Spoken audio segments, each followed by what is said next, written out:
Welcome into the New Orleans Pelicans Podcast, a podcast dedicated to everything you need to know about the squad. Hear from those who cover the NBA on a daily basis. The New Orleans Pelicans Podcast starts right now. Welcome to the Pelicans Podcast. I am Joe Cardosi, joined by ice-cold Jim Eichenhofer. The weather is warm, but we have steely ice in our veins because the Pelicans' regular season is upon us soon, Jim, and the end of the preseason. I feel better, my friend. I feel like we got some solid game tape to watch. I feel better as well. Much better performance in the finale against Orlando. I think they accomplished a few of the things that they were looking to do specifically in that game, but just in the preseason overall. The starting lineup looked much better, played really well, and the second and third string kind of closed out that victory. So it was a good night, and we really have a long time, honestly, between the end of preseason and the beginning of regular season. It feels weird almost seeing that gap in my calendar. Yeah. Should we go on vacation, get some tattoos or something? What's going on? Definitely. Yeah, I mean, we've got today's show for Wednesday. We've got Friday. We got next Monday. Then we got Wednesday of next week as well. We got so many shows before the Grizzlies game happens, but we'll be creative and we'll come up with some different approaches of these next few shows. We'll make it fun. So even though it is a vacation time technically in the schedule, we're still going to stay busy. And speaking of people who stay busy, joining us on the Pelicans Podcast today in a bit is going to be our own radio play-by-play announcer, Mr. Todd Graffagnini, the jet setter himself. And, Jim, here's one thing I wanted to bring up, and I don't read ESPN and be like, oh, yeah, that's gospel, but I was reading through Zach Lowe's 24 League Pass rankings, 24-team League Pass rankings.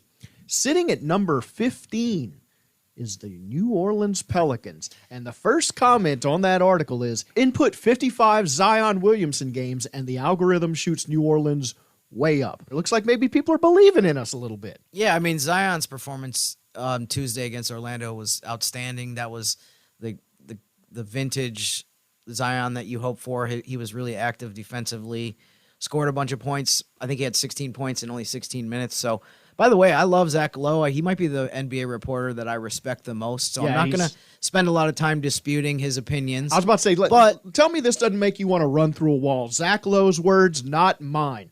Let's see. The unicorn trope lost all meaning long ago, but Williamson is a true one of one. Boom! Run through a wall. He is a hunched blur in transition, skilled enough to thrive in any role. Boom! Already run through a wall. Trey Murphy III is a vicious dunker with all-star potential. Larry Nance Jr. is all flare screens and bounce passes. An aesthetes player. Jonas Valanciunas wants to knock you backward till he hears the fight go out of you. Holy crap, man. I feel like you should go on like a spoken word tour where you just read Zach Lowe's descriptions of the Pelicans. I'm just getting excited, man. Yeah, I'm sorry. I love it. I'm gearing up to the season. No, I was going to say, I think 15 is a little low. I understand his reasoning where he says, if Zion plays X amount of games, you have to bump them way up. But I would argue that even setting that aside, this team has a lot of fun players to watch. But Zion definitely, understandably, is the biggest X factor in terms of everyone wants to see him play. Other than maybe a few teams in the Western Conference, everyone wants him on the court as much as possible because the guy is just a lot of fun to watch, and we saw that in spades during the game against the Magic. Yeah, absolutely. I'm just going to keep reading this article just throughout the day and going, yeah, let's go basketball. Let's go until we get rolling. But speaking of let's go basketball, we have our own Mr. Todd Graffagnini. Give him a follow at NTGraff over on X. But we've got him live here in studio. Let's bring him in, Mr. Todd Graffagnini. Joining us on the Pelicans Podcast, a man who takes 0 days off, our own Mr. Todd Graffagnini. Today should be a day off for you, but there are none, my friend. You've been rising, you've been grinding, and seeing all the action. How do you feel after that 104-92 win over the Magic? Seems like we got our groove back a little bit. Yeah, Joe. I feel a lot better than what I did after leaving College Park, Georgia, and Birmingham, Alabama. That's probably for not sure. hard to do. Yeah. So, that's a good point. No, it was really good to see the team respond. I know Willie Green challenged them really during the Hawks game on Saturday afternoon, and you could see them start to turn the corner in that second half against the Hawks, and then to watch them really come out with the effort and energy that I know Willie Green demands each and every night to start the game against the Magic, and it really carried through, and it didn't matter who was on the court, whether it was the starting five or the five that finished the ball game. And I think that was the best part about that game in Orlando on Tuesday night. It was just the effort and to see him finish it off and finally get a win in the preseason. Yeah. And look, I know it's preseason. You still want to go into the regular season with that taste in your mouth. And look, we've had preseasons since I've been here where I know Jim knows we were undefeated, and you're going, you're raising the preseason championship banner, and then you go into the regular season and none of it carries over. But I think this was a different type of deal just because of the way they played. There's a preseason championship banner. It must be stored somewhere. Look, I'm a preseason champion every year, man. I feel great, and then stuff happens. It must be buried underneath a bunch of supplies and it's next to the summer league. It's next to the summer league undefeated championship. Yes. Too. Yeah. Before I know we're going to get into some very specific details about last night's game and just the way the team played overall in preseason, but before that, I wanted to also ask you about the experience of being the preseason broadcasts were basically your show. You were just, it was clearing out, everyone get over on the other side, and because I got this. Yeah, Todd's got his Bob Barker mic ready to roll. I mean, I know you had people, I'm sure you had some funny and good feedback from people. I heard someone in Basketball Ops the other day say to you after the Atlanta game that you were, quote, hilarious on the broadcast. I mean, but what was the experience like? I mean, I would think it's kind of unique to be, on all the streaming broadcasts. And if you wanted Pelicans basketball, you were going to get it through Mr. Graffagnini. I'm really glad there's a preseason, Jim. I'll say that. It takes a little while to get it going again. You think you just snap your fingers and you're riding a bike and you just start calling games again. That's not how it is. You need some reps. And the first couple of games were a little rough for me. I mean, admittedly, look, I've been doing this a long, long time.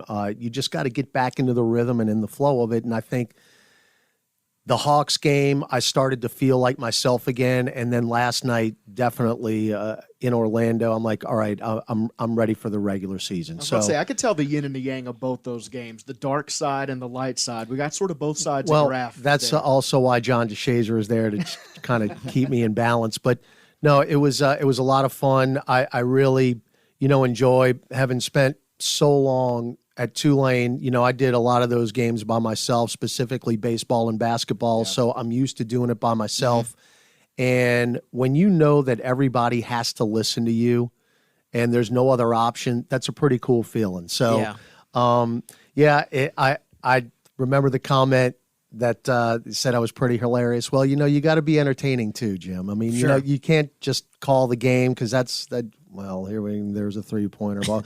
No, you got to razzle them. You got to dazzle. You got to keep them involved. You got to keep the listeners listening, if you will. So you got to sprinkle your own personality into it. But no, I had a lot of fun. I'm glad though you get 4 games to kind of hash out everything. Yes. And now I'm ready for next Wednesday. I thought you had a winning preseason. I mean, it's not easy with some of these teams with their 22-man preseason rosters to get all the names down and have a good understanding of who all is on the court, even for your own team. But no, I give you kudos for the job that you did. As far as specifically the game last night against Orlando, I mean, you were there in person. You're one of the only media people in New Orleans, probably the only New Orleans media person that was there every single game for preseason. I noted even in the first few minutes, it just seemed like there was a little bit of a different tone, a little bit of different body language from the Pelicans. What did you think about the way that they kind of approached that game that might have been different or a little bit of a change that we wanted to see from the previous efforts? Well, like I said, they were challenged, and whether they were going to win the game or not, we heard from Trey Jemison after the game as we did our post-game interview with him, but they had been talking, in the practice facility and before the game last night that, hey, we're going to get a win, and you could tell from the opening tip that this was a different team that we had saw. The first quarter against the Magic a week ago in the Smoothie King Center was probably as close to the Pelicans as we had seen until really last night and maybe the fourth quarter against the Hawks, but the starters weren't in the game in the fourth quarter against the Hawks. So, and we talked about in the postgame with myself and Gus Cattingill, Zion Williamson set the tone. He set the tone defensively with the deflections, the steals, the turnovers forced, going back the other direction, getting some easy buckets. And to the Pelicans' credit as well, the turnovers had absolutely killed them offensively. 67 turnovers in 3 games, Jim. It's just very, very difficult to overcome that type of stuff. They held on to the ball for the most part last night. You had some turnovers late in the ball game last night, but that was, the guys that were finishing it up and not really used to playing with each other. But all the things that they had talked about in the 2 days leading into the game in Orlando, it came to fruition. But it started on the defensive end with Zion, who had the 5 steals, and then everybody just kind of came along with him. And that's really what you want to see. You want your best players to lead by example, and that's what Zion did last night. I mean, to your point, it wasn't a completely efficient night. There were some bad turnovers, some bad three-point shooting. But to see the team not crumble and to fight through that and to finish strong, I think that was heartening to see. And to see Zion be the Zion we've been waiting to see as well. To see that rim-rattling dunk, it looked like he had something he wanted to prove. It looked like he had the chip on his shoulder that I think Willie Green was trying to get them to have on their shoulder. You could see his body language last night. I mean, he's got that kind of swagger step where, he goes in, he'll lay it in, he'll get and he starts talking a little bit. Me after. That's when you know that Zion is fully engaged, and he was absolutely fully engaged last night. Trey Jemison looked good in that second unit, man. That seems to be someone that we're going to want to look out for. You had some fun calls for that game when he came into the game. Looked like the second unit kept things afloat. It wasn't such a precipitous drop-off once your starters went out. To see that effort sort of continue across, it was heartening, too. Well, Trey's gotten a lot of time in the preseason, actually. He's gotten a lot of minutes. Cody Zeller has not been available the entire preseason, and Jemison has basically been the backup 5 most of this time when they go to the strict second unit. So, and look, again, I'm fortunate, like Jim, we get to watch practice, and you know how hard those guys work. And to me, the best part about last night, and especially interviewing that young man, was the fact that all the hard work that he had put in during training camp, the preseason games, it paid off last night, because if he's not on the floor, the Pelicans might not win that game against the Magic. And he wound up with a near double-double. I think they shorted him a rebound, actually. I remember he finished with 10 points, 9 rebounds officially. This box score, I have 8. So you know what? The heck with the Magic stat people. No, but look, to get a near double-double in that little amount of time shows you how impactful he was. I thought he showed a very nice touch in the lane with that little right-hand baby hook floater. Got some big buckets, got some big rebounds, and it's good to see people who work hard get their reward. And that, to me, was the best part about look, winning the game, that's one thing. Watching the starting changing 5, the momentum, that feels but just huge. to see a kid like that, a rookie from UAB who was in college for 5 years, and he's now given an opportunity with an NBA team, and last night he was making the most of it. Yeah, it's definitely a cool individual story. The fact that, like you said, he's went to UAB. He's from Birmingham. He's on an Exhibit 10 contract now, so he'll probably spend a chunk of the season in Birmingham in his hometown. So what a way to launch your pro career. Like you said, I mean, it was a 1-point game last night going into the fourth quarter. At that point, the starters were out of the game for the Pelicans, and we weren't going to see them again. Not gonna lie. But the New Orleans won the fourth quarter 27-16, and Trey was a huge part of that. He had a tip-in that was that was one of his rebounds that I'm assuming he did get credit for. Yes. But it's just it's an interesting story with him, and Graff actually got a chance to interview him after the game, and I think we should listen to that clip right now. We saw in practice that, hey, we want to win this last game. We came in focused, locked in, ready to compete. It really started on the defensive end, and it really started with Zion Williamson. Early on, the deflections, the steals, he wound up with 5. And then the rest of your teammates just kind of picked it up. You forced 19 turnovers tonight. And I know Willie Green, he preaches it day in and day out. It all starts on the defensive end, doesn't it? Facts, man. Coach Green is big on defense, man. And practice, we focus on defense all day and all night. And we knew to win games, we got to play defense. That's the Pelicans' way, man. We did that tonight. So I'm blessed about that. Look, Trey, I get to watch you every day in practice, and it's just so much fun to watch you work. And especially, a rookie just into the league now, what does a night like tonight do for you? Because you do put in the work in practice, and to see it pay off like this, it must feel awesome for you. It's huge, man. A lot for my confidence, man. I sacrificed so much. I worked so hard to get here, man. And to see the progress and to see the shots fall, it's just huge for me to say, hey, keep doing what I've been doing, man. The progress is coming, and I just keep working. We didn't get a chance to talk in Birmingham just because of the way the game shook out, but how fun was it for you to be back in Birmingham that night in front of all your family, your friends, your UAB teammates, and just to go back to Birmingham wearing that Pelicans uniform? Man, when I tell you, it's a blessing, man, to go full circle. I played high school basketball in that arena. I played college basketball there. And to be a pro in that same arena, just, hey, see how good God is throughout the years. It's just amazing. So, preseason is over. Regular season is next. What's the focus? What's the message going to be in the locker room tonight and moving forward as the next week is upon us? Keep getting better, man. That's what we've been doing. Keep stacking days. Keep working to be the best version of ourselves each and every day, and the rest will fall into place.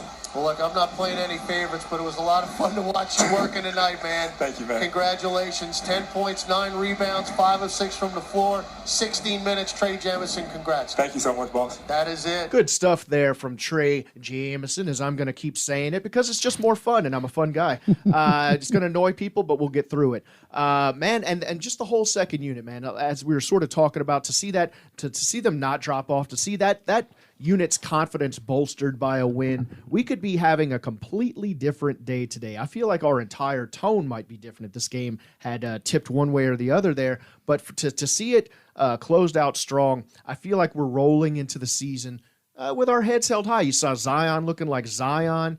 You saw B.I. with 18 points of his own. The starting unit looked like the starting unit, and the second unit did not drop off. You just saw the fight that we expect from a Willie Green coach team.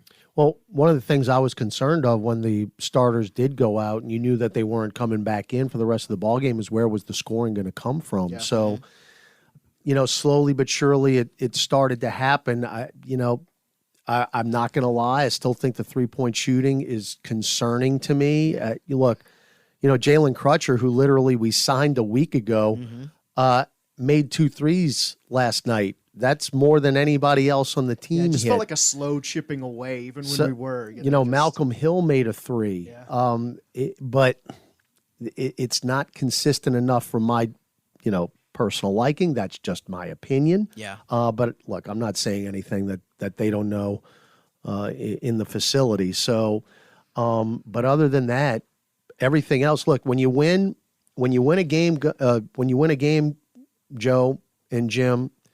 When you're a minus, I'm going to do some quick math here. When you're a minus 18 at the 3-point line, it doesn't happen very often, but the Pelicans have the ability to win games like that. You just can't do it consistently in the NBA. At some point, you've got to get that 3-point shooting where you're at least, minimally in double digits every night. Yeah, those are effort games, where you win despite that three-point shooting and those sort of things, and those are grinded out games, and it was good to see the Pelicans grind it out this time instead of sort of hanging their heads and moping. Yeah, you're talking about you have to win so many other categories sometimes to overcome that, and I do think the Pelicans are capable of that, which they showed, especially in the first half of last season. They're one of the best rebounding teams in the league. They have a good transition game when they can get stops on the defensive end. So, you can overcome a slight disadvantage in 3-point shooting from night to night, but you definitely if you get to the point, though, where the other team's making 8-10 more than you on a regular basis, that's a big problem. When you were talking about the beginning of last year, Jim, I immediately go back to our game in Chicago a year ago. We were 3 for 19 from 3. And won the game. Yeah. So that means you're rebounding the ball, you're forcing turnovers, you're getting to the free throw line. That's how that's almost unheard of to win a game with that few 3-point makes. But the Pels do have the ability to do it when they're doing everything else correctly. I think, clearly one of the solutions or possibilities in terms of improving the three-point game, whether it's making more shots or even attempts, is Jordan Hawkins. He struggled last night from three. He was 1 for 7, but in the previous 2 games, I thought he had some stretches where he was really good. I mean, what did you think of him overall in preseason, the progress that he made? Well, Jim, before last night, again, you're going to have those nights shooting the ball. Right, Steph Curry has them. That's just the way it is. He was 39%. I think you would have signed that contract before the preseason started. If that kid's going to shoot 39% from 3, in the first 3 preseason games, okay. What I really liked about Jordan Hawkins, just watching him throughout camp and now the 3 preseason games, is he is not shy at all. And it doesn't matter if he's missing 2, 3, or 4 in a row. He is going to keep shooting the ball. He's got to do it, because without Trey Murphy, that's your really biggest 3-point threat right now. Mm-hmm. So you got to make that slack up somehow. So even though he struggled last night, you're still encouraged because he's still putting the ball up, Jim. Right. He's not shying away from it. I think we saw a little bit of that in the summer league, where he lost a little bit of confidence when the shot wasn't going in, but I didn't see any of that whatsoever in the 4 preseason games. He looks like a much different player to me from July until where we are right now. Just his ability to shoot on the move, it's going to open up so many things. Catch and shoot, quick release, guys. It's very impressive. I mean, Jim, you watch him in practice. He's really, really good. He just had an he's just had an off night. Man. He's catching up to Jim. Slowly but surely. He just had an off night in Orlando. Yeah. Small sample size, but another guy we can talk about 3-point range wise. Dyson Daniels was 5 for 12 in preseason, which is 42%. We'll take that. Yeah. We'll take that. Also, I thought that as much as we saw some of his versatility last season and just the all-around game, I think he's taken that to a different level. What have you seen from him in terms of preseason and practices, just the development that he seems to be making? I think he's gotten better. He's going to be asked to handle the ball a lot. He's a 6'7" guard, which is becoming the norm in this league a little bit. You got to have big guards, but he's got handles. He's still a very, very good defender, as he was when he came out. Much bigger frame now. Seems like he'd be more I think physical. He's put on a little weight, muscle-wise. I think the only thing that he needs to really, really get better at is offensively, especially in the lane. When he gets those looks, and he's just got to finish at the rim. That to me, he didn't take any 3-pointers against the Magic. He went into the lane, but he was not able to finish. Those are the things that he needs to continue to work on. Huge thanks to Mr. Todd Graffagnini. Always a busy man. I'm sure he's got a parade to get to or something, but we took up too much of his time. He's out there and about, and he is already in pure graph mode. I saw the ups and downs. Yeah, he's ready to go. I liked what he said about using preseason to get your stuff together. I feel the same way a little bit too with the writing. So it's nice to have a little bit more time to get ready for the regular season. If you haven't been around here, Jim's been stretching his fingers, doing all these crazy finger yoga exercises and stuff. And people are like, what is that? It's dazzling. He's got like a coin where he flips them over each finger and stuff. But he's just getting ready to write. And I know you're ready, my friend. I am, and I'm going to be spending the next few days continuing my preseason profile series. I've already written a few of those. The 4th one was out today on Dyson Daniels, basically trying to find a little different angle on some of these guys to write about them and just kind of provide a little bit more background based on what we talked to them about on Media Day, as well as other quotes from people throughout training camp. So keep an eye on those. I will have those pretty much daily-ish from here through next Wednesday when the regular season starts against Memphis. That's right. Jim's always got the Jimfo. So if you want something a little more detailed on Dyson than the regular, hey, did you know he's Australian? You got to hit up Jim Eichenhofer. We got to roll into it. Now we got to sort of gird our loins for the games counting. Got to hope for a good season ahead, but I feel like the pieces are in place, my friend. Yeah, I think that, preseason was definitely a roller coaster, some rough moments, some games that were a little bit one-sided, but the fact that they closed it out strong, I think, is good in terms of momentum for the beginning regular season game. And as we know, they're not going to have a lot of time to kind of walk into the regular season with the schedule that they have, where they play Memphis first game. And now this is a different Memphis team. We got to state Ja Morant is not going to be there because he's going through, let's say, some turmoil. So it maybe not as exciting on paper, but this is still a tough Memphis team, and I think they're going to maybe have something to prove without Ja there. And I also think, too, that the Pelicans, I hope that, I doubt the players have thought too much about this, but they got to do better in FedEx Forum. That's kind of been the house of horrors for them the last couple of years. It's not just that they've lost, but there's been some ugly games there. Like you said, Ja Morant's not playing, but the Grizzlies have actually been very effective at finding ways to win without him the last couple of years. Now, they don't have Tyus Jones anymore as kind of the guy that can step in and do some of the stuff that he does at point guard. So it'll be really interesting to see, like you said, what kind of Grizzlies team we see in the opener. And then you got the Knicks, and you got the Warriors, and you got the Thunder in the first 4 games. So, man, this is coming out of the chute. This bit of a murderer's row. Yeah, for sure. There are going to be some tests here. Yeah, and I think we will see what the mettle of this Pelicans team is. You just want to see them fight, and I feel like that last game sort of settled me down. I feel like this is the Pelicans I know and love. Speaking of people I know and love, big thanks to Mr. Jim Eichenhofer. Big thanks to Mr. Todd Graffagnini. And hey, big thanks to you for listening to the Pelicans podcast. We will be with you every Monday, Wednesday, Friday throughout this Pelicans season, giving you the info and the Gymfo. We will talk to you once again on Friday. And until then, go Pels. Thanks for listening to the New Orleans Pelicans Podcast. Join us 3 times per week on Pelicans.com, the Pelicans mobile app, or you can subscribe to the podcast on iTunes. We'll see you next time right here